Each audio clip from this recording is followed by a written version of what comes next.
Bueno, buenas noches a todos. La verdad que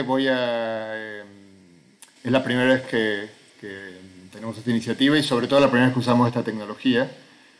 Y ahora mismo estoy hablando sin saber si hay alguien del otro lado, más allá de Rosa, que por supuesto que es un placer que esté allí. Creo que sí, pero voy a tratar de mirar de reojo mensajes que nos vayan enviando para estar seguro que estamos bien. Bueno, es un enorme placer arrancar este ciclo que, bueno, me presento para los que no conozcan, yo soy José Edelstein, soy físico teórico y trabajo en el Instituto Galego de Física de Altas Energías, que es un instituto de investigación que está en la Universidad de Santiago de Compostela.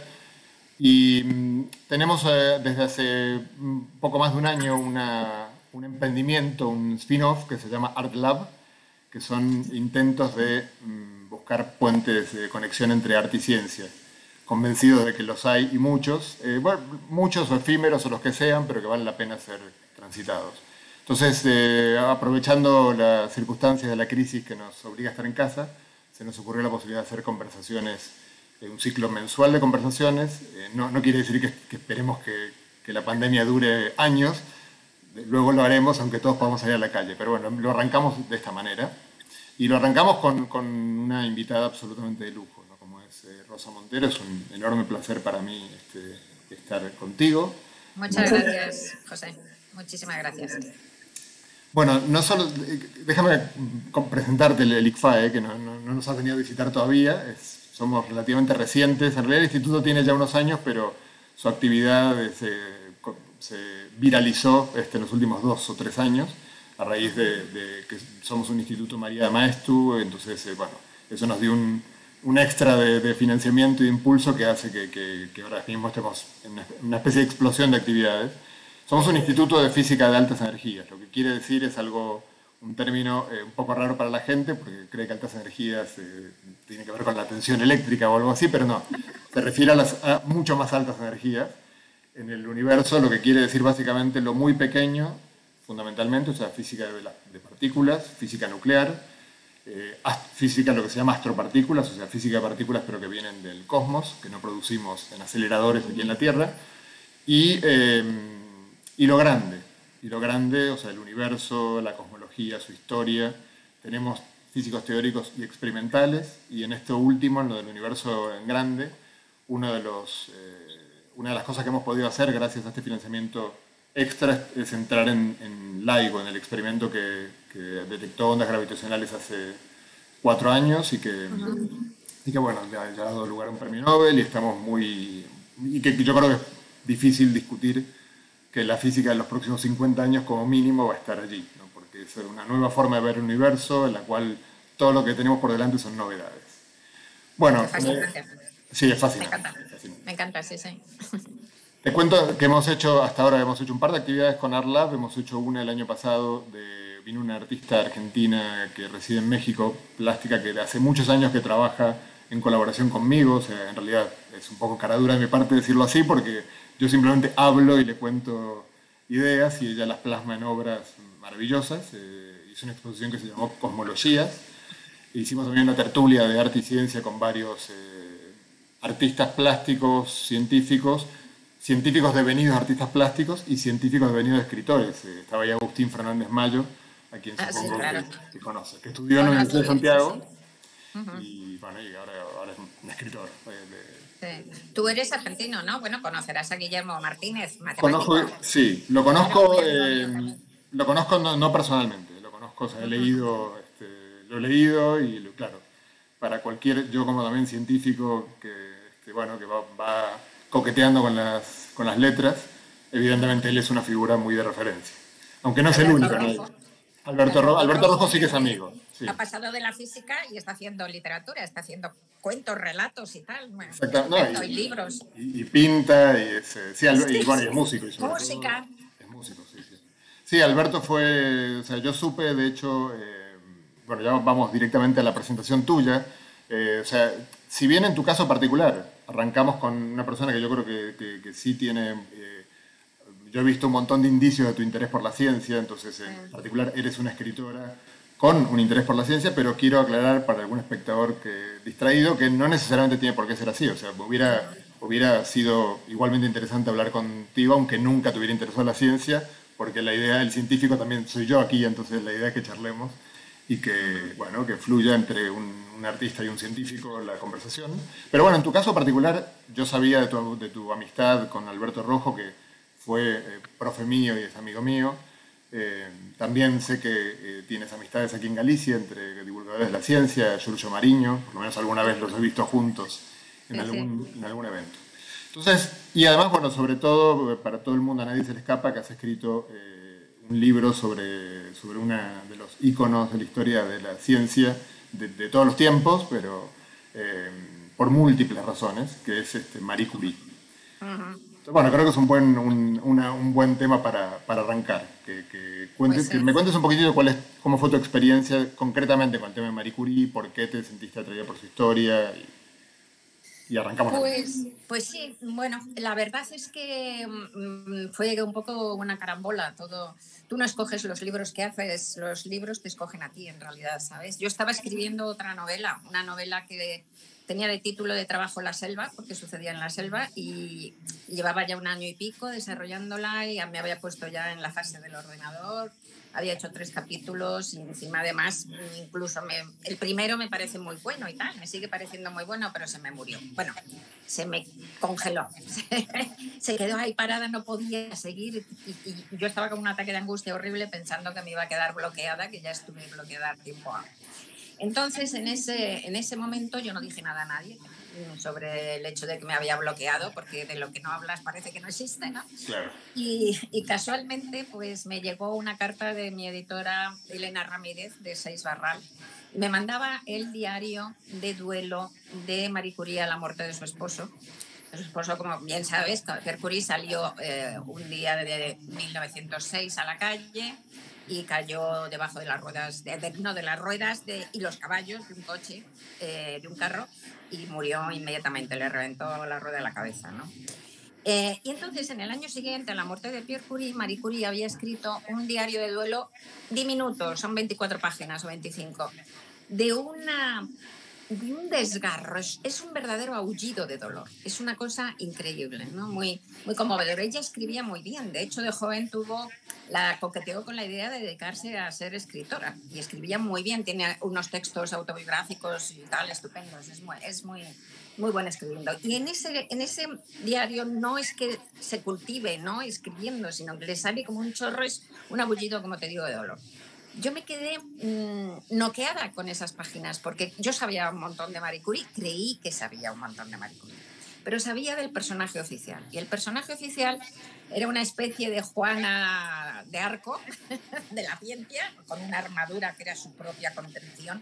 No hay una foto de Marie Curie sonriendo. Bueno, miento, lo he dicho y lo he sostenido durante años, y hace unos meses una lectora me mandó una foto completamente desconocida en donde está así, que es maravilloso. La única foto en donde sonríe un poco, ¿no? Pero esa contención y esa cosa que decían que fue detrás del féretro sin echar una lágrima, ¿verdad? Pero es que era por dentro un volcán, y entonces el descubrir el volcán que era por dentro me hizo pensar que era una mujer todavía más poliédrica de lo que ya es. Es un hito, como tú bien sabes. No solo fue la primera mujer que ganó un Nobel en ciencias, sino que además solamente hay ella y otras 3 personas han ganado 2 premios Nobel, nada más. Y solamente Pauling ha ganado 2 Nobel en 2 categorías distintas, como ella, que ya ha sido física y química después, ¿no? Pero el de Pauling no vale, porque Pauling ganó en química y el otro es el de la paz, que vale muy poco, verdaderamente. Ella es la única de la historia todavía que tiene en 2 categorías fuertes de ciencias. Ella y su hija Irene, que ganó otro premio Nobel de Física, y que son casi la mitad de todas las mujeres que se han llevado premios Nobel de Ciencias, casi. Ahora sí, últimamente están dando alguna más, pero hay solo un 3% de mujeres en los premios Nobel de Ciencias. Y que es una vergüenza esto, ¿no? Absolutamente. Porque les han robado los premios a muchas, eso se sabe además. Hay muchas que ya es evidente que se sabe, ¿no? Bueno, la propia Marie Curie, o sea, sí, el primer premio Nobel de Física lo recibió porque Pierre se puso duro. Exacto, porque ellos querían dar simplemente a Becquerel y a Pierre Curie, pero la investigación del radio de Marie Curie había sido su proyecto de doctorado de Marie Curie. La idea, que era la idea luminosa, ¿no? de ver las posibilidades que tenía eso, había sido de ella, y fue Pierre el que se sumó después, que Pierre era, por supuesto, tenía una cabeza magnífica, pero era de ella, era un proyecto de ella, esencialmente de ella, ¿no? Entonces, bueno, como te decía, yo de repente vi que podía tener todavía muchas más dimensiones, que podía ser mucho más humana, que faltaba mucho por saber, que no se sabía de ella más que un poco o yo no sabía de ella. Digamos, la biografía oficial, no era más que la punta del iceberg, ¿no? Y entonces, pues pensé, yo en ese momento estaba, en la vida vas pasando por una especie de mesetas, ¿no? De cuando en cuando te paras, miras alrededor y te haces una serie de preguntas. ¿Estoy viviendo la vida que quiero vivir? ¿Puedo vivir de otra manera? ¿Mis deseos son estos? Y eso te lo vas haciendo en 2 o 3 parones en tu vida, ¿no? Y en ese momento yo estaba en uno de esos parones, porque tenía 50 y tantos años, porque se había muerto mi pareja hacía un par de años, mi marido. Y entonces, pues de repente comprendí que Marie Curie me podía servir como de interlocutora para contar con ella, para arrojar sobre ella una serie de cuestiones que son básicas, como lo que te estoy diciendo, ¿no? Estamos viviendo la vida estoy viviendo la vida que quiero vivir. ¿Qué es ser hombre? ¿Qué es ser mujer? ¿Cuáles son los deseos? ¿Cuál es la obligación que uno tiene hacia los padres, que son el deseo de los padres, el deseo paterno y materno te machaca la vida? A veces acabas tu vida sin haber llegado a descubrir tu propio deseo. Todas esas preguntas esenciales se las planteé también a Marie Curie en este libro como una especie de diálogo, digamos, ¿no? En mente. Entonces iba viendo cómo ella las había vivido, y luego mi lado también, ¿no? Y ahí, al hilo de esto, empezó a salir claro todo lo que es de tremenda Marie Curie, porque lo que es increíble es que esta tía consiguiera lo que consiguió. Si Marie Curie consiguió lo que hizo, es que el ser humano puede conseguir lo que sea. Mira, en uno de esos textos que te digo autobiográficos que escribió ya con 60 años, habla de que cuando terminó, ella, como muy bien sabes, nació en una Varsovia ocupada por los rusos, ¿no? Y era hija de un profesor de química, ¿no?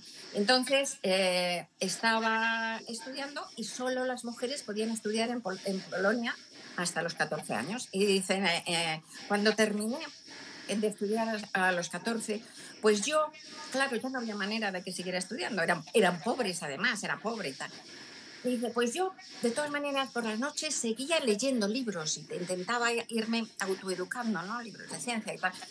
Porque había oído hablar que en algunos lugares, como en Moscú o en París, las mujeres podían estudiar. Había oído hablar, esa niña de 14 años, pobre, en una Varsovia ocupada. Es casi como quien oye hablar del unicornio, de la existencia del unicornio, ¿no? Algo casi mágico, ¿eh? Y que esa tía consiguiera ser la primera licenciada en ciencias de la Sorbona, la primera doctora en toda Francia, o sea, la primera mujer en ocupar una cátedra y dar clases en la Sorbona. Todo lo que hizo la primera es increíble, con unos costes muy altos, verdaderamente muy altos. Sí, además lo que tú decías, que cuando les iban a dar el Nobel, pues Pierre dijo que no lo recibía si no se lo daban a ella también. Y si no llega a ser por ese acto increíble de Pierre Curie, pues evidentemente ella se lo habrían robado también. Y de todas maneras dividieron el premio, el dinero del premio, solamente entre dos, entre Becquerel y Pierre Curie, y el matrimonio Curie. Y luego tampoco la permitieron, en ese primer Nobel, tampoco le permitieron subir al estrado a agradecerlo. Solo subió Pierre Curie, que dedicó todas las palabras a poner en alza el papel de Marie. Sí, tú cuentas también, bueno, el libro me ha gustado mucho, por cierto, y cuentas, bueno, también otras de las, cosas que increíblemente han cambiado, por supuesto, para mejor, digamos, en cuanto al papel de la mujer en la ciencia y obstáculos, pero algunas cosas persisten. Por ejemplo, mencionas que a veces son mandatos familiares o que la mujer siente que no puede dejar solo. Ella sentía que tenía que ir a acompañar al padre y estuvo muy cerca de hacerlo unas cuantas veces, a pesar de que su Sí, sí, talento sí. tenía fuerte evidencia de su talento, pero bueno, como tú dices, hay momentos en la vida en que se plantea, uno puede saber que tiene algunos talentos, pero otra cosa es saber si uno le va a dedicar toda la vida y toda Sí, sí, su libido a eso, cuando uno considera que hay cosas que son mandatos, básicamente. Tú lo dices muy sí, bien sí, en el libro, son mandatos. También la cuestión que mencionas de tanto de ella como de Irene, la hija que también ganó el premio Nobel, de su dureza aparente en el laboratorio, como si sí. estuvieran sobreactuando un papel masculino, digamos, Totalmente, para sí, sentirse sí. aceptadas en el lugar. Ese tipo de cosas siguen ocurriendo, Sí, lamentablemente, a sí. pesar de que menos, pero siguen ocurriendo. No, no, pero se sigue habiendo una discriminación con...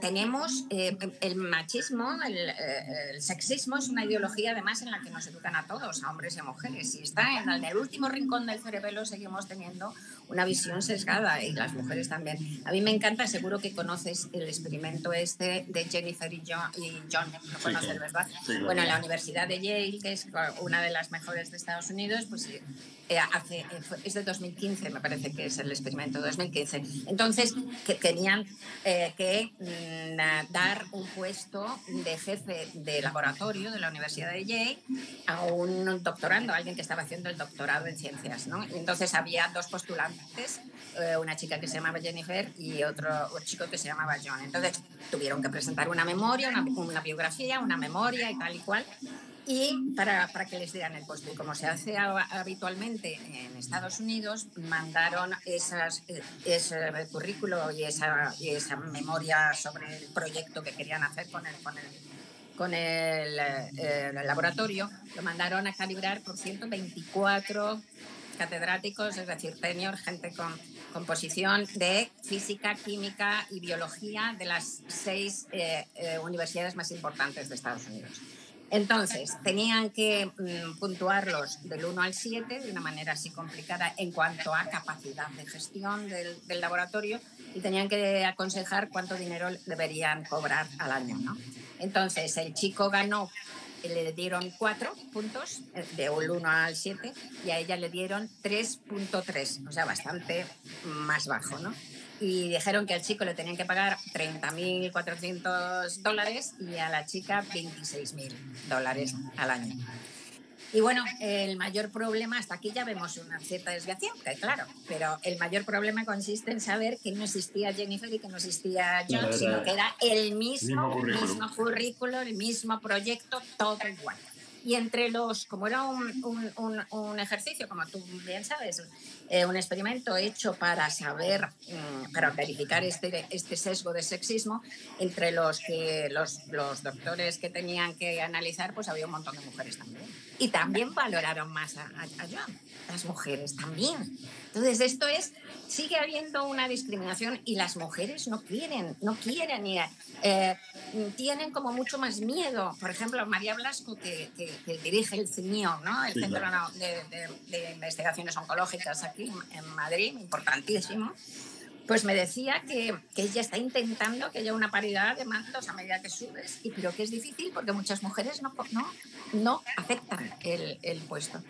Entonces es complicado por muchas razones. Te sientes te sientes que verdaderamente no te valoran lo mismo, sientes que te exigen mucho más, tú tienes mucha más inseguridad, todo en el entorno te dice que no vales para esto, si hay que dar premios se lo dan más a los hombres, el dinero más se lo dan más a los hombres. Están hechos estudios que no los tengo aquí, pero en cuanto a proyectos, que fíjate tú, la porquería de dinero que se da en España al I+D, ¿no? Que es de lo más bajo del entorno y tal. Bueno, pues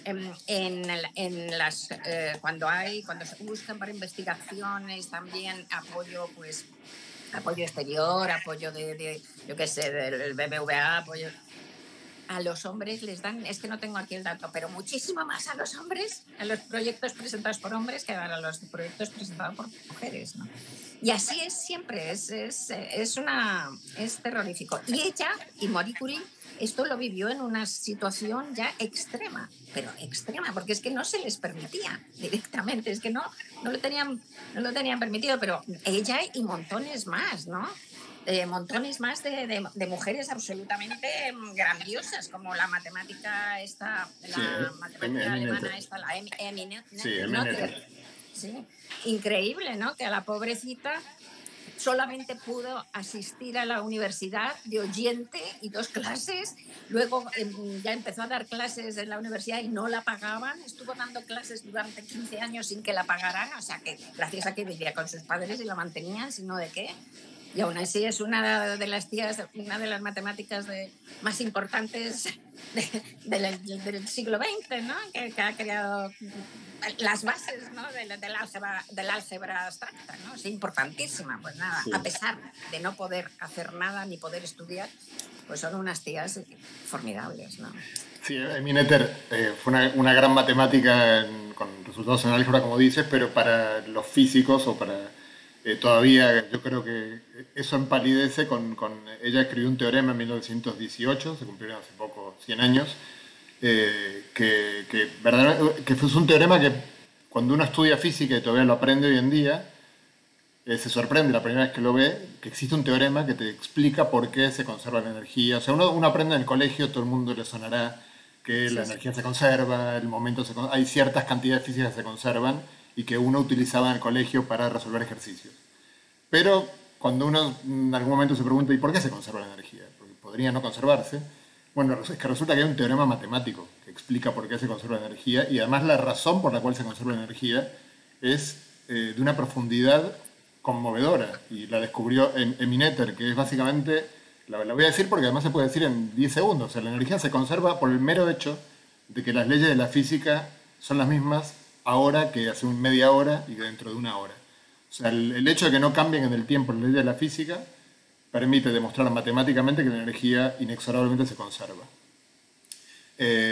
Parece baladí, pero concretamente hubo varios momentos en la historia de la física en la que grandes físicos, sobre todo Bohr tenía cierta debilidad por la idea de que la energía no se conservara necesariamente siempre, y en al menos 2 ocasiones que yo sepa de su vida planteó la posible no conservación de energía en circunstancias especiales, y cosa que terminó estando equivocado las 2 veces, al menos en las que yo sé que lo hizo.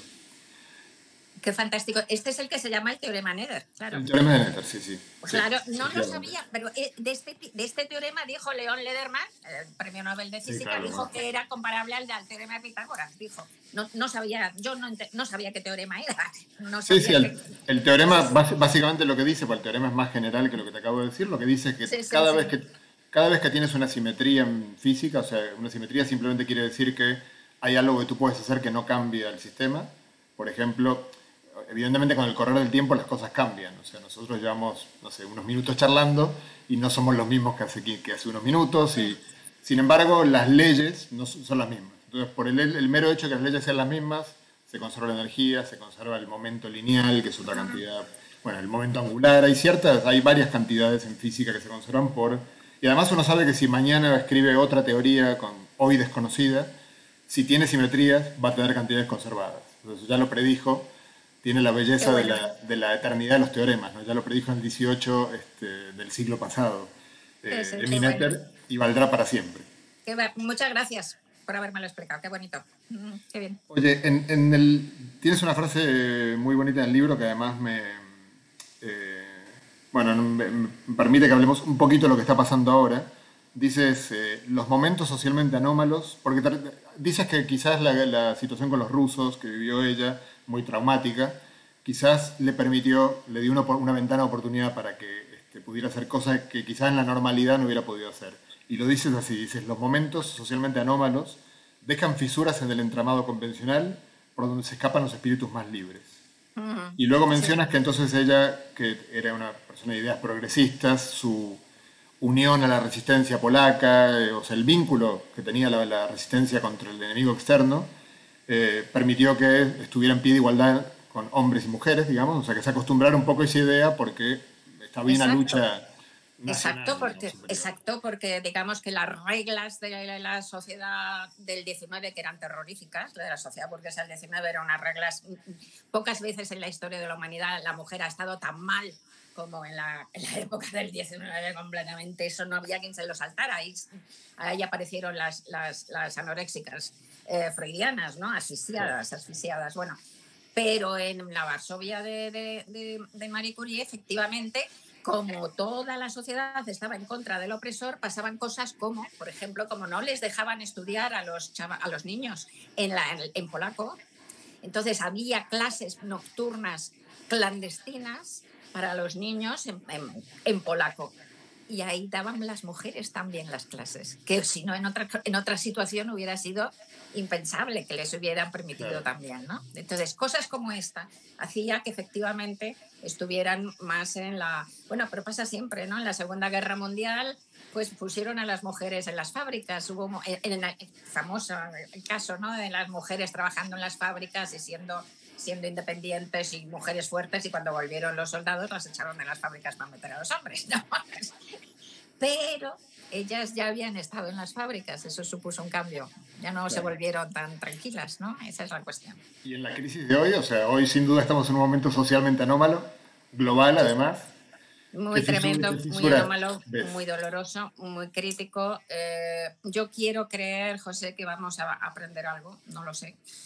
Sí es verdad que en los momentos así más graves la gente parece que aprende, ¿no? Pues, por ejemplo, después del horror de Hiroshima y Nagasaki, pues ha habido como una conciencia antibombas atómicas, aunque ha habido 20 momentos en donde han podido estallar, hay miles de cabezas nucleares que en cualquier momento puede estallar, pero bueno, hubo como una conciencia que antes de Hiroshima y Nagasaki no estaba, ¿no? O, por ejemplo, también después de la Segunda Guerra Mundial, pues, y del empobrecimiento atroz y de ese mundo destruido, pues se creó el estado de bienestar. Porque cuando empezaron las grandes multinacionales a ganar dinero a chorros y vieron el decalage, ¿no? La distancia tremenda que había con un mundo en ruinas, pues tuvieron que crear el estado de bienestar para que eso no fuera una bomba y para que la maquinaria funcionara. Quizá después de esta crisis tremenda, que desde luego nos va a abocar a una crisis económica impensable, inimaginable quizá, pues quizá consigamos una cosa que ya se venía añorando y se venía planteando, que es la renta básica universal, ¿no? No digo mañana, no digo pasado, digo dentro de 5, 6, 7 años, cuando el engranaje económico vuelva a comenzar, ¿no? Eso por un lado. Por otro lado, deberíamos aprender también a tener otro trato con el planeta, ¿no? Evidentemente, porque esto no es más que un aviso. Es que vamos a tener muchas más pandemias, es que estamos en un punto tremendo, ¿no? Por ejemplo, fíjate, estos días que estoy en casa, hago gimnasia yo siempre y tal, me gusta. Entonces he estado haciendo gimnasia a horas distintas y entonces he estado viendo, mientras hago gimnasia hago steps, me pongo en la tele, un concurso que se llama Ahora Caigo, ¿no? Un concurso tonto y tal.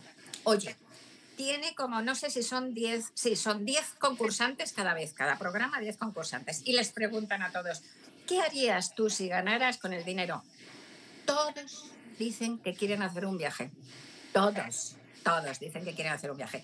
Y la mitad, además, dicen que quieren hacer un viaje, que quieren ir a hacerse la ruta 66 de Estados Unidos. O sea, es una moda. Es una moda que se ha puesto, no saben ni qué. Bueno, no podemos estar todos subidos. Y soy la primera que me he pasado los últimos años subida a un avión. No podemos. ¿No es? El planeta no lo soporta. Es imposible. Tenemos que hacer un clic, tenemos que cambiar nuestra manera de relacionarnos con la vida y con el mundo. Y eso es de una urgencia absoluta. Lo que no sé es si tendremos cabeza para aprenderlo. No lo sé. Ojalá, pero no lo tengo muy seguro, ¿eh? Otra cosa, las relaciones económicas. O sea, es que basta ya de que la economía mundial esté regida solo, nada más que por el interés económico. Esto hace cosas tan disparatadas, conduce a cosas tan disparatadas como que, por ejemplo, haya países que se dediquen al monocultivo, perdiendo toda la biodiversidad, o que todo Occidente delegue la fabricación de mascarillas a los países asiáticos porque les salen unos céntimos más baratas. Y mira la crisis que ha creado. Sí, sí. Es un disparate, es un puto disparate. No se puede organizar económicamente el mundo solo por el interés. No se puede. A ver si eso lo aprendemos también. A ver si eso lo aprendemos. Y las prioridades. Más y más dinero para I+D, más dinero para sanidad, más dinero para educación. O sea, prioridades por encima de muchas otras cosas, ¿no? En fin, no sé. Aprenderemos. ¿Tú qué crees? No, bueno, no lo sé, o sea, yo tiendo a ser pesimista, pero yo creo que uno de los signos también de estos tiempos, de los tiempos prepandémicos, y bueno, no se van a acabar pronto, pero que yo creo que con el correr del tiempo se van a ver como una extrañeza, o sea, así como cuando tú mencionabas antes la situación de la mujer en el siglo XIX, uno la ve ahora y se pregunta, pero ¿cómo aguantaron? O sea, ¿cómo puede ser que, siendo las mujeres la mitad de la población, cómo aguantaron, ¿no? Y hay muchos momentos históricos en los cuales cuando se produjo un cambio, a posteriori es muy difícil entender cómo antes se sostenía. Y yo creo que las diferencias, la brecha económica entre los que más tienen y los que menos tienen, a pesar de que el bienestar promedio del ser humano ha mejorado, digamos, respecto a que vivimos mejor hoy que en el siglo XIX, sin duda, sí. Pero la brecha, o sea, que haya personas que tienen 100.000 millones de euros en su cuenta bancaria o es que es un despropósito absoluto. Es un despropósito desde todo punto de vista. Una persona no puede ni entender qué es esa cantidad de dinero, ni gastarla, ni nada. Y es curioso que cuando yo he planteado eso alguna vez en alguna red social, me sale gente que evidentemente no tiene ese dinero. Eso es lo más sorprendente, ¿no? O sea, gente a la cual, en principio, la enorme mayoría del planeta somos personas a las cuales, si mañana se pusiera un tope a las fortunas, a las grandes fortunas, no nos afecta. Afecta a unas pocas personas. Sin embargo, aparece un montón de gente a defender, diciendo, pero invocando que uno tiene este tipo de ideas por envidia. Yo directamente es que no comprendo o sea, yo creo que hay algunos de estos personajes, de hecho actúan un poco distinto, no quiero elogiar especialmente, por ejemplo, a Bill Gates, pero o sea, yo creo que Bill Gates es un tipo que ha comprendido que el dinero ganó un montón de dinero, porque hizo un producto que lo usó todo el planeta. Y con las leyes del mercado ganó un montón de dinero, pero siempre manifestó, yo recuerdo desde que era muy joven él, que no iba a dejarle ese dinero a sus hijos, que el dinero le iba a donar el 99% y más o menos lo está haciendo. No quiero con esto decir probablemente, seguramente no paga sus impuestos como debería y todo ese tipo de cosas, no tengo ninguna duda, pero yo no puedo comprender esa parte dinámica o sea, que sea tan difícil, por ejemplo, que Europa no pueda poner de impuesto a las transacciones financieras. No lo puedo comprender, o sea, si es algo que va a beneficiar al 99,9% de la población. Entonces, José, y hay algo peor además, es que en las décadas anteriores, en las décadas en donde lo del el estado del bienestar, que la última crisis lo desmanteló, dicho sea de paso, pero bueno, en las décadas anteriores la distancia entre los ricos y los pobres iba disminuyendo. Y desde la última crisis se ha revertido esa tendencia y ha vuelto a aumentar. O sea que mientras se empobrecía un cuarto de la población mundial, se ha empobrecido desde la última crisis. Se supone que la hemos solventado, que la hemos solucionado, con el coste de que un cuarto de la población mundial ha salido muy empobrecida de esa crisis, ¿no? Bueno, pues mientras se empobrecía un cuarto de la población mundial, los ricos han vuelto a pegar un estillón para hacerse más ricos. Es todo un disparate. Ojalá esto también podamos aprender algo a raíz de esta crisis, no lo sé, ojalá. Igual el mayor desafío para mí es el tema que como tú bien decías, esta pandemia, que obviamente va a ocurrir otras como ya ocurrieron en el pasado, pero además, pero nunca antes, si bien hubo una pandemia en el 68, que la gente mucho no recuerda, pero tuvo 1 millón de muertos de influenza, una variante de influenza, pero claro, no fue como ahora, que ahora la estamos viendo minuto a minuto con el conteo de infectados y de muertos de todos los países. Hay 1000 páginas en las cuales te metes y te van dando las estadísticas minuto a minuto, con lo cual tenemos esta conexión, o sea, la conexión global que tenemos, por una parte, permite que el virus llegue en 24 horas, en primera clase, desde China hasta cualquier otro rincón del planeta, pero también permite que sepamos lo que está ocurriendo, lo cual tiene yo creo que tiene un montón de consecuencias, positivas y negativas, porque cuando uno sabe mucho, pero estás impotente en tu casa sin poder hacer nada, pues no estoy tan seguro que esa información sea muy útil, digamos, porque uno lo único que está haciendo es ver, de hecho casi te diría que en un cierto sentido te acostumbra, o sea, uno empieza a ver las cifras, cuando ya los muertos y los infectados pasan a ser cifras, Mm, uno empieza a olvidarse que son personas de carne y hueso, que cada persona es un drama individual, familiar, etcétera. Pero bueno, digo, lo que quiero decir para no irme por las ramas es que una de las naturalezas de de la pandemia, y que yo creo que claramente también la tiene el cambio climático, el calentamiento global, es la naturaleza global. O sea, no nos sirve de nada. Lo vemos claramente con el cambio climático. O sea, si todos los países, si en Europa somos, aunque fuéramos totalmente cuidadosos con el medio ambiente en Europa, si Estados Unidos y China emiten dióxido de obvio, carbono, pues no sirve de nada. obvio. Lo mismo que si todos los países vacunan cuando se hizo la vacuna de la viruela. Si hay un país que Sí, decide no vacunar, ya te arruinó completamente al resto del planeta. completamente. Obvio. Entonces, o sea, yo lo único, o sea, lo que espero que emerja de esto, aunque soy muy pesimista, es una mayor fortaleza en las estructuras globales de gobierno. O sea, por ejemplo, que la OMS pase o cambie a otra o sea la misma, pero con mucho más, que en una situación de crisis como la de ahora, hay un mecanismo por el cual la OMS toma el control, Sí, por fíjate, ejemplo. pero hay una tendencia también, eso sería muy deseable y además el siglo XX, ya el siglo XX es el siglo de las supranacionalidades, ¿no? Que se crea la ONU, se crea la CE, se crea... Ya, hay ese intento efectivamente de crear, que vamos, yo estoy absolutamente en contra del patriochiquerismo, ¿no? Como decía Einstein, que el nacionalismo es una enfermedad infantil del ser humano, ¿no? Pues totalmente. Pues esa tendencia está, pero ahora mismo, fíjate que yo creo que la pandemia está reactivando lo contrario. Sí, sí, reactiva lo Cerrar contrario. las fronteras, meternos, no vernos, no salir, no dejar pasar a nadie, ¿no? Absolutamente, estoy de acuerdo contigo. Ahora, yo creo que respecto de cierto que el siglo XX, a raíz de la Segunda Guerra, vio nacer estas instituciones supranacionales, pero hay un poco de trampa en esa frase, en el sentido de que las dotó, se crearon estas instituciones, pero estériles, o sea, con una serie de condicionamientos que hacía que fueran estériles. Entonces la gente, si tú le preguntas a la gente en la calle qué opina de Naciones Unidas, la opinión creo que mayoritaria es negativa, porque uno ve que Naciones Unidas es una institución que bendice ciertas guerras, prohíbe otras, o sea, que no es imparcial, no es verdaderamente universal. Esto, podemos volver un poquitito a Marie Curie, porque Marie Curie, de Sí, hecho, fue volvemos. Sí, pero convocada. solo Sí, quiero decir que estas supranacionalidades están en los balbuceos y que hay un conflicto claro. gordísimo que supone que para crear esa supranacionalidad la tienen que crear naciones que se tienen que deshacer para que la supranacionalidad funcione. Y esto es lo que hace que avance lentamente. Claro, claro. Marie Curie. No, es que justamente Marie Curie fue convocada junto a Einstein, que lo nombraste hace un rato, en la que fue la proto Naciones Unidas, que fue la Liga de las Naciones, Sí. en 1922.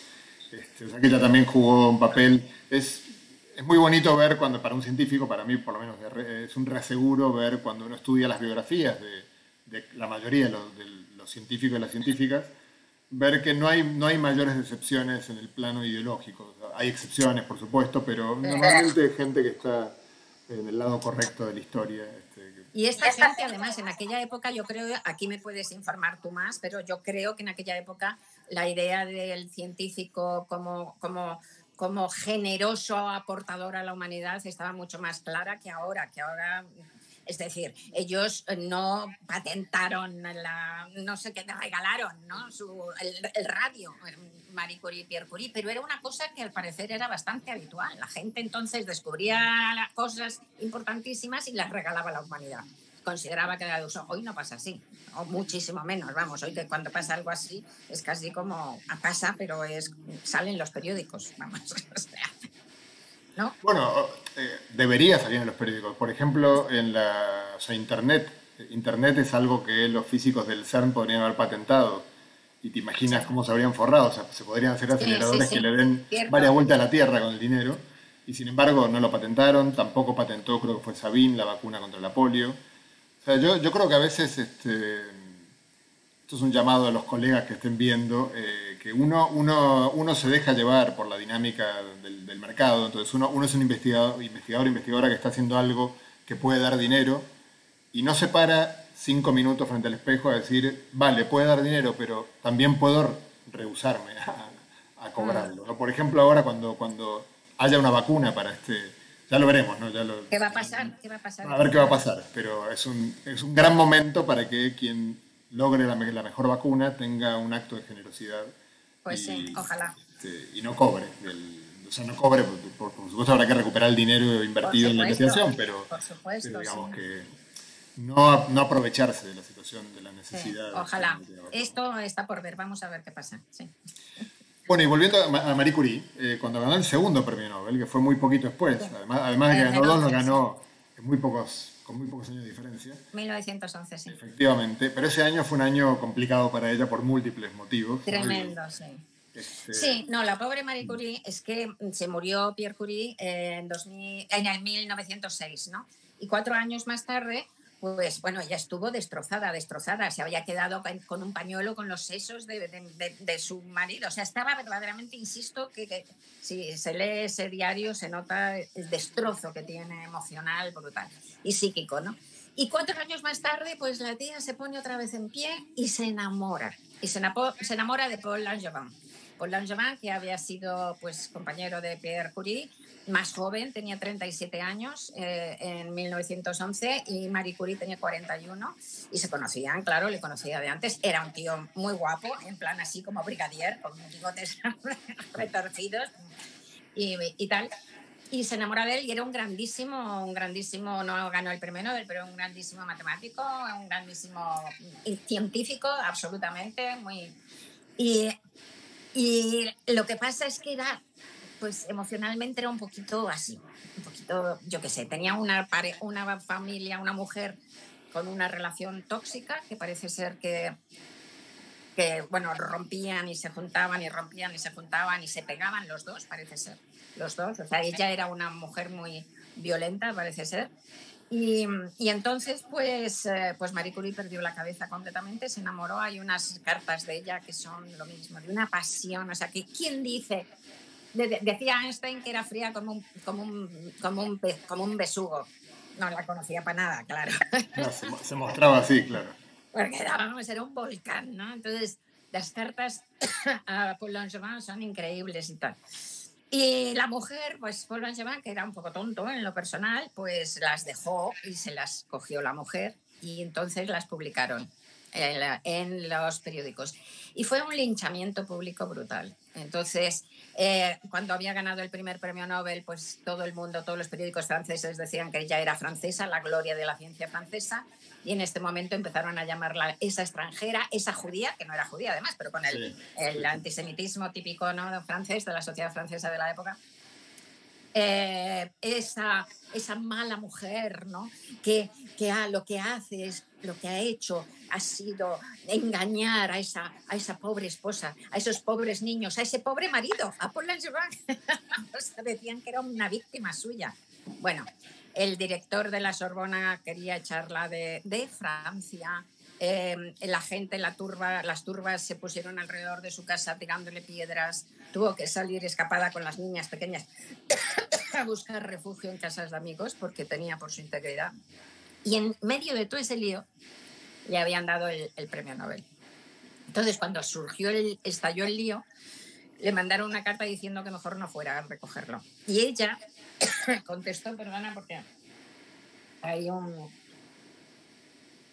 es la cosa esta de la primavera.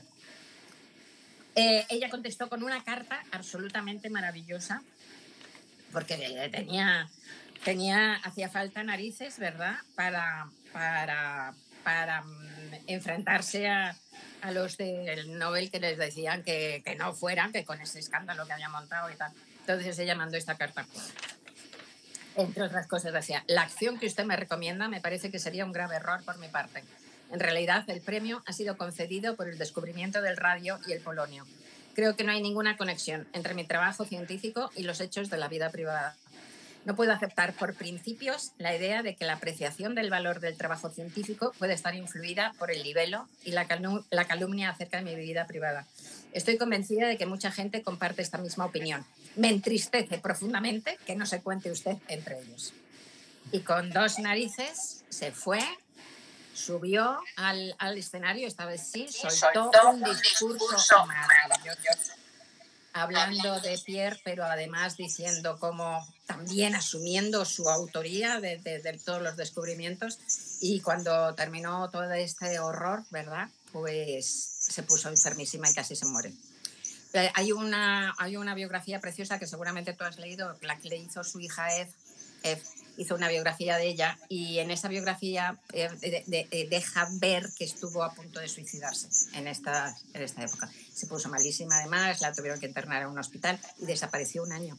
Después de salir del hospital dejó a sus niñas en casa de amigos y desapareció un año. No se sabe muy bien qué hizo, se piensa que se fue a Inglaterra con una amiga que estuvo por ahí aislada intentando recomponerse de todo ese horror, de ese linchamiento y de ese horror, ¿no?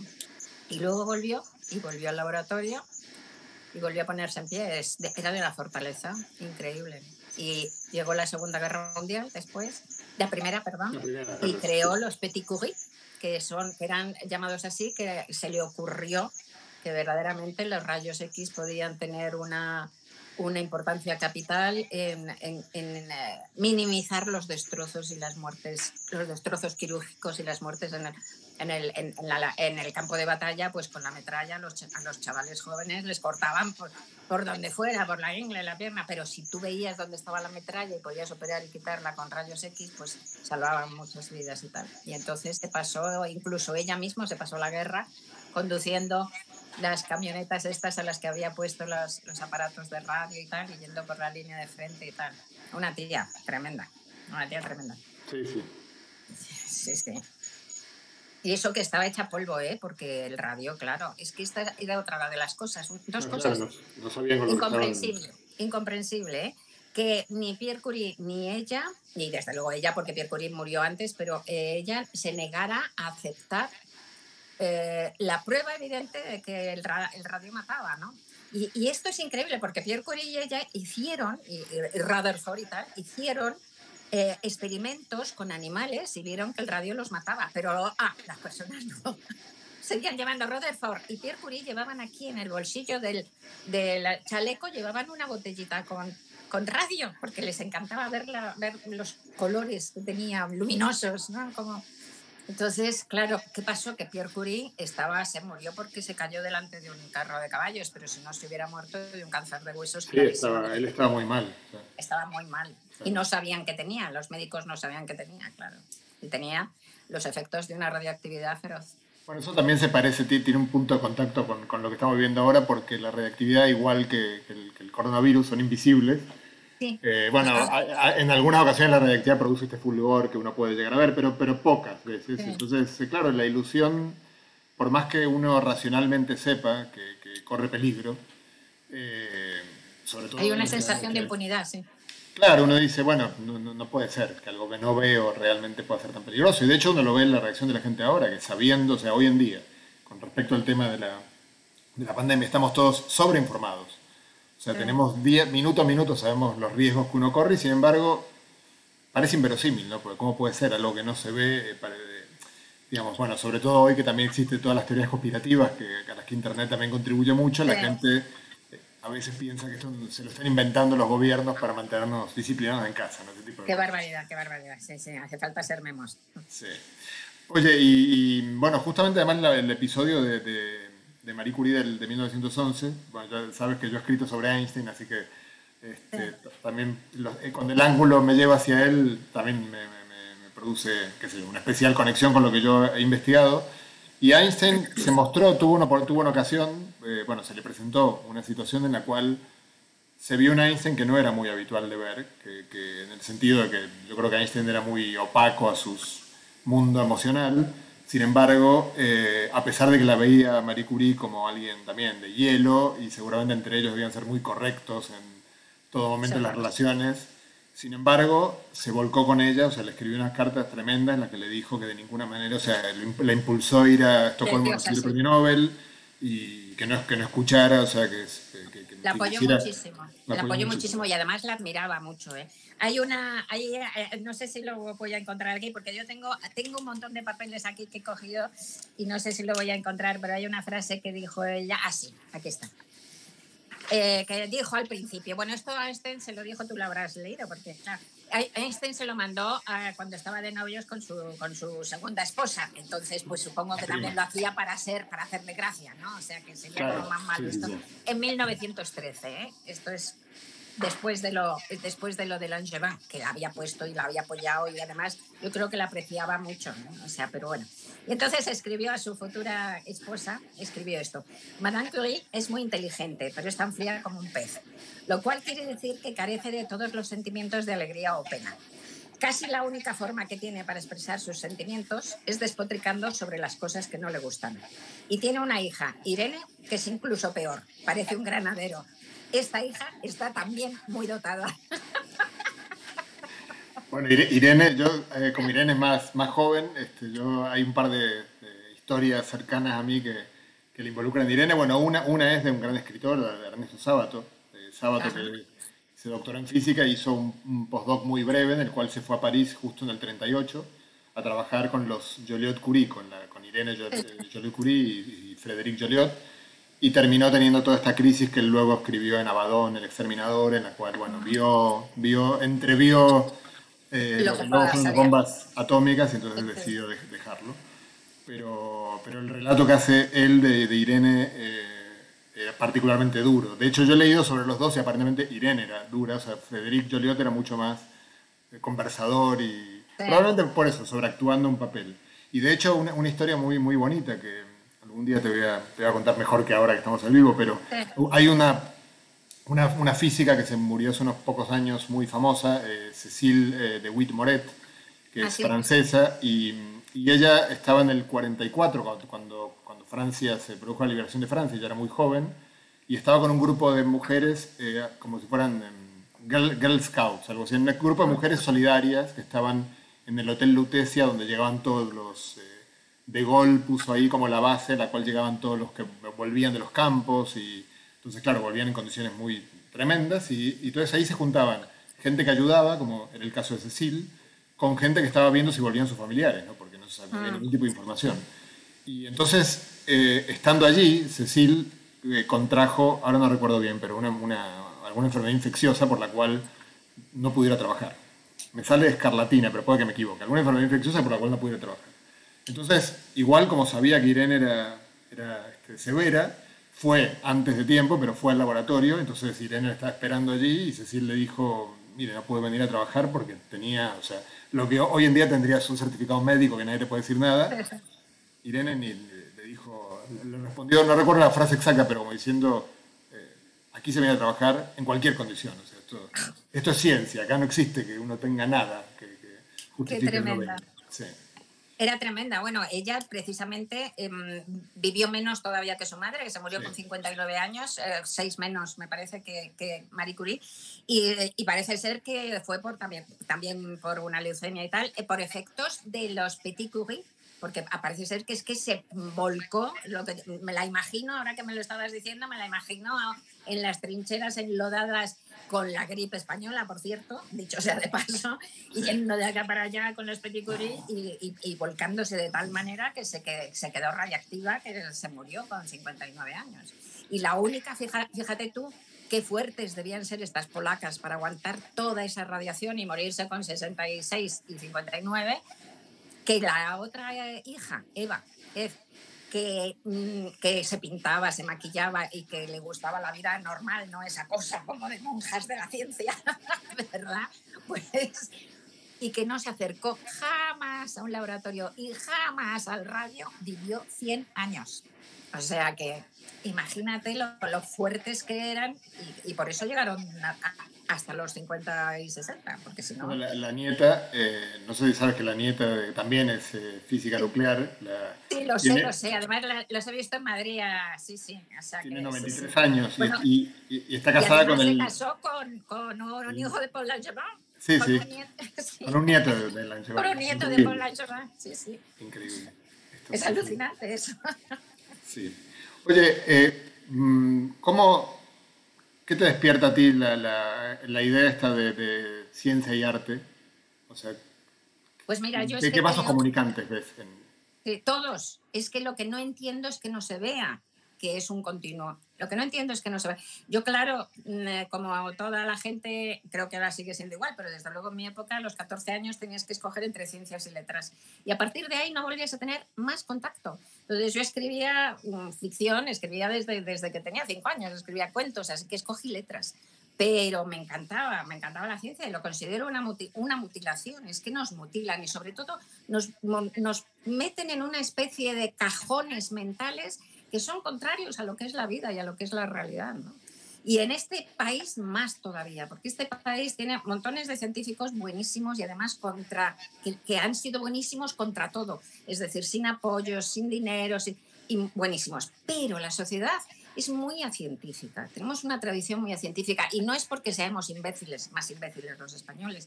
Yo creo que viene de muchas cosas y entre ellas que hasta el siglo XVIII muchas de las universidades españolas estaban regidas por la Iglesia, ¿no? Y entonces realmente eran... Mira, hay una cosa que dice en el laberinto español, te lo voy a buscar porque es que es buenísimo, a ver si lo encuentro en el papelío este. No, aquí no es.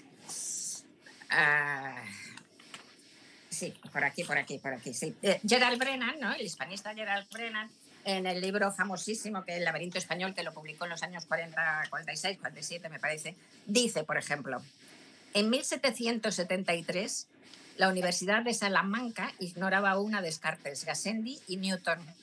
Y en sus cursos de teología, la Universidad de Salamanca, y en sus cursos de teología se debatían cuestiones tales como el lenguaje en que hablaban los ángeles y si el cielo estaba hecho de metal de campanas o de una mezcla de vino y agua. En la generación anterior, la misma universidad se había negado a establecer una cátedra de matemáticas propuesta por Felipe V. Y uno de sus profesores, el jesuita Padre Rivera, declaraba que la ciencia era completamente inútil y que sus libros debían ser mirados como obras del demonio.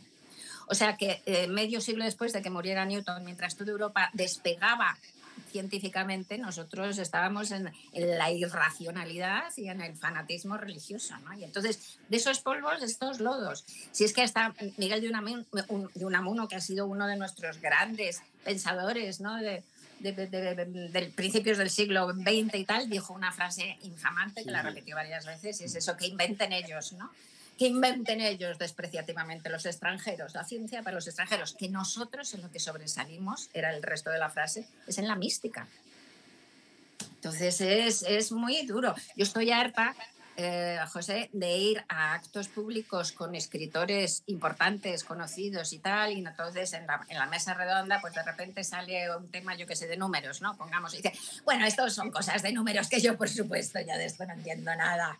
Sí, hay un prestigio en no entender Sí, nada. sonrisa cómplice con el público se ríe, carcajada cómplice, como si demostrar que eres un analfabeto científico te hace más poeta o qué, no sé, es algo que no lo entiendo, ¿no? Entonces, es una deformación de la mirada hacia el mundo. Yo veo un continuo, absolutamente. Yo veo más magia yo veo más poesía, joder, gigantes rojas, ¿no? O sea, en las blancas es que, yo qué sé, ¿no? Es que toda la ciencia está llena de maravilla. Está llena de maravilla la ciencia.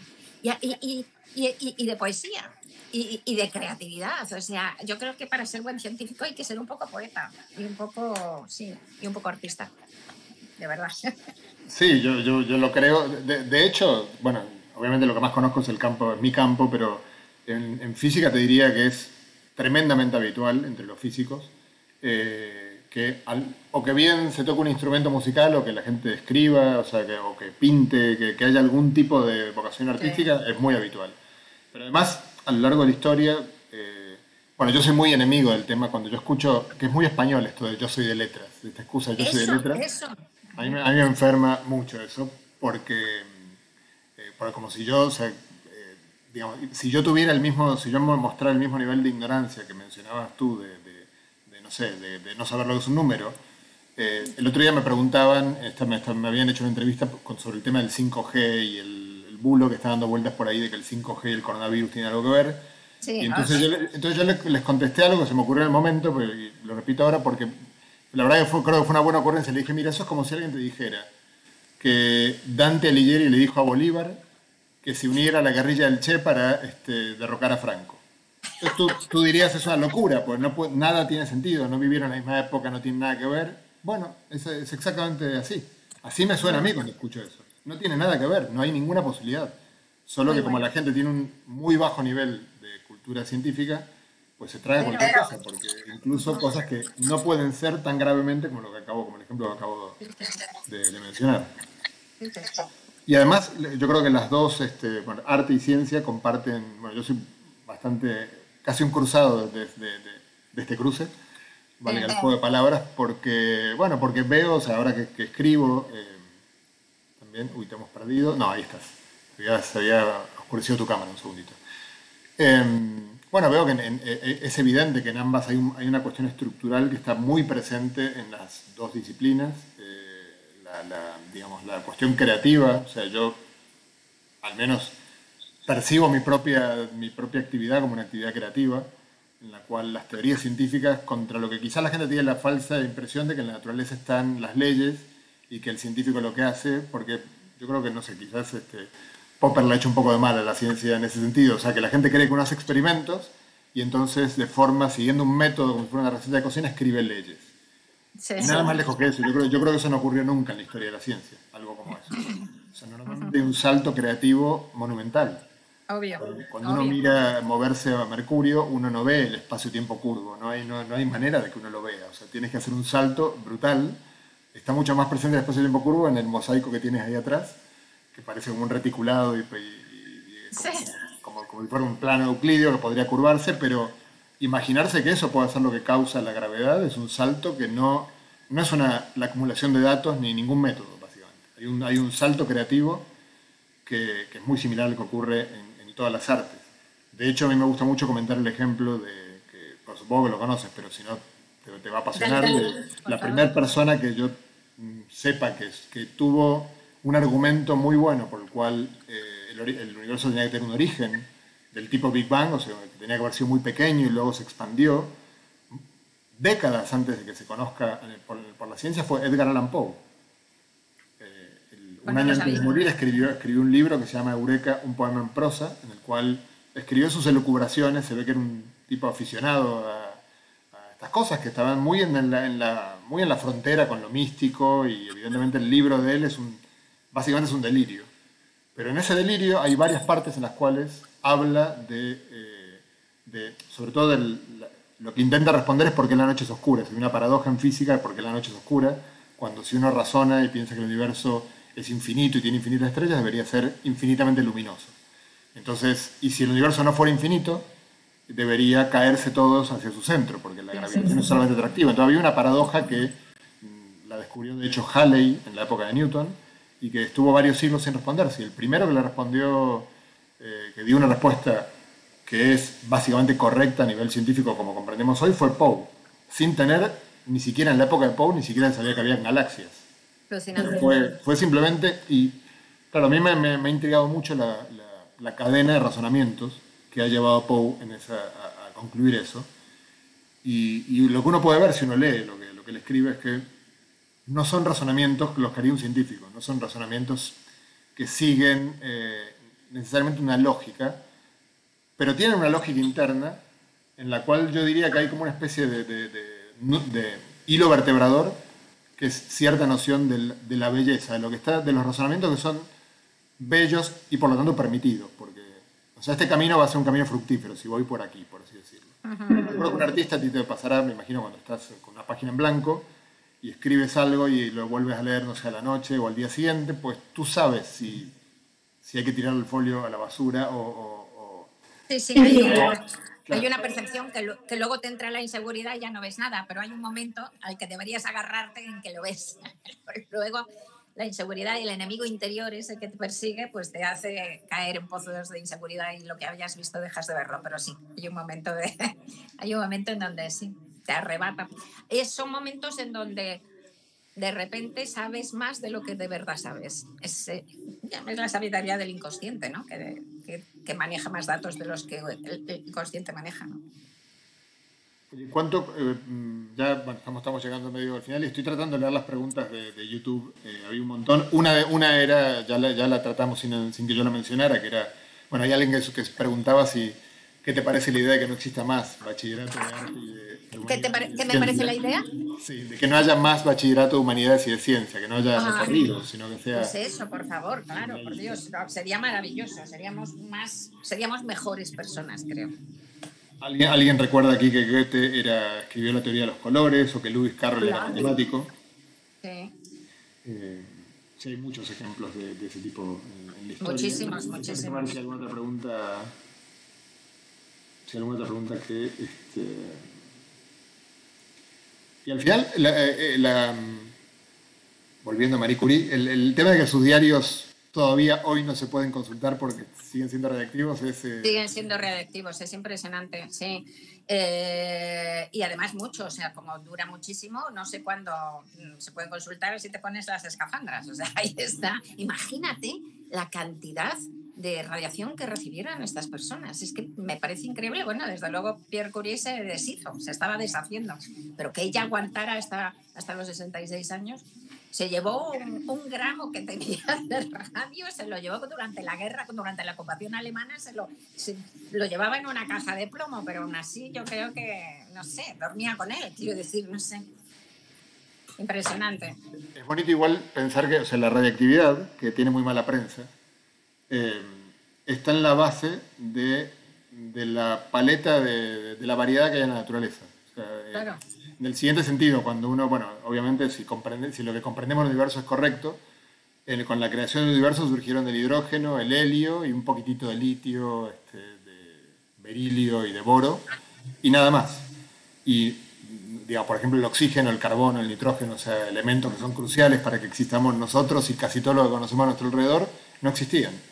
Y no hubieran existido nunca si no existiera la radiactividad, porque si los núcleos fueran estables, nunca hubiera ocurrido que se ensamblen núcleos más grandes. O sea, los núcleos primeros hubieran... para que se ensamble un núcleo tienen que pasar cosas muy energéticas, porque si no, en principio, si uno tiene dos núcleos, a priori chocarían elásticamente, pero para que se fusionen tiene que haber mucha temperatura, como por ejemplo lo que ocurre en el interior de las estrellas. O sea, la gran cocina en la cual se produce toda la paleta de colores con la cual está pintado el universo es sobre todo el corazón de las estrellas, y ahora hemos descubierto que también es la colisión de estrellas de neutrones. Lo descubrimos hace muy poquito esto, en forma... o sea, lo sospechábamos, pero ahora lo hemos visto hace 2 años. Y básicamente todo eso parte de cierta inestabilidad de que el neutrón y el protón, que son los dos animales que están en el núcleo atómico, el neutrón es ligeramente más masivo que el protón y eso lo hace inestable.